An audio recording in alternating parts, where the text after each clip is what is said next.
Hello. How long are your toes?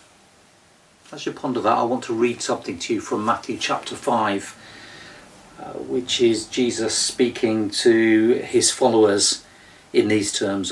You have heard that it was said, eye for eye and tooth for tooth, but I tell you, do not resist an evil person. If anyone slaps you on the right cheek, turn to them the other cheek also. This is Jesus teaching his followers not to be bound or restricted by the Old Testament law, but to actually go further than it required. The Old Testament law was put there so that if somebody did put your tooth out, you didn't retaliate out of all proportion by putting them in hospital with multiple fractures. It was a law that was given to the people so that they wouldn't escalate disputes by doing worse to somebody than they'd done to you. But now Jesus is setting a new standard. He's saying, if somebody strikes you on the right cheek, then show them the left one as well. Turn the other cheek. I've often wondered how Christian boxers reconcile this with their choice of profession. It's a curiously specific instruction as well. If somebody strikes you on the right cheek, if you think about it, most people are right-handed, and in those days, even if you weren't right-handed, you were forced to use your right. The left, and being left-handed was seen back then as a sign of weakness. So if somebody's facing you and slaps you, then it'd be naturally to slap your left cheek, but instead they're giving you a backhand. That was doubly insulting apparently, and if you took them to court, you could get double the damages for doing it. Curious, but true. So Jesus says, don't be somebody who escalates those things. Don't be somebody who bears a grudge against others who have hurt you, those who have insulted you. It's interesting to think that that was the case back then, and it's still the case now. We can carry around mental lists of people who have hurt us, and we can decide either that we're going to get revenge on them one day, or more likely they're just there at the back of our minds and they're kind of simmering and we dislike them for it, or we hold it against them. What good does it do though? Does it do us any good?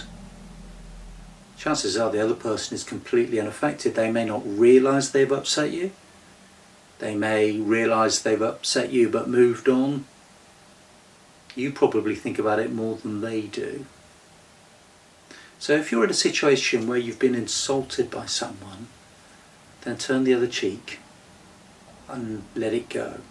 It's not an easy thing to do always, I appreciate that, and sometimes that's a process of praying it through and getting to a point where you can forgive someone. But it's the right thing to do for us, as well as because Jesus tells us to do it. In fact, of course, he tells us to do it because it is a good thing for us to do. It does us good. So don't carry around that list. Paul elsewhere in 1 Corinthians chapter 13 says, love doesn't keep a record of wrongs. So you and me shouldn't do that either. So do check the length of your toes. Now you might think, what on earth is he talking about? We had friends who used to work in Belgium, and apparently it's a Dutch saying about somebody being long-toed. Me and my wife sometimes use it as code in front of other people to say quietly to each other, I think they've got long toes. We can't do that anymore because I'm about to explain to you what it means.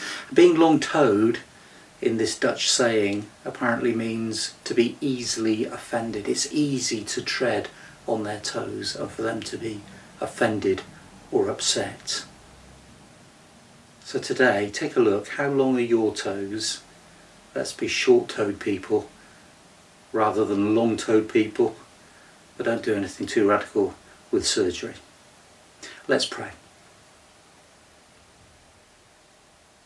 Father, thank you that when Jesus came, he showed us what this love looked like. When he was struck, he turned the other cheek. When people heaped insults upon him, he did not respond with bile and hatred. Thank you that this is the love that he continues to show for us, and that you show for us as we mess up on a regular basis, but your forgiveness is always freely available.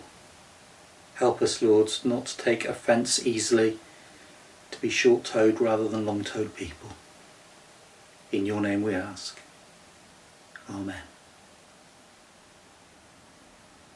So next time you're barefoot on the beach or in the garden these days, isn't it? Or next time that you're wearing your sandals, take a little glance down and remind yourself, I don't want to be a long-toed person. Until then, take care.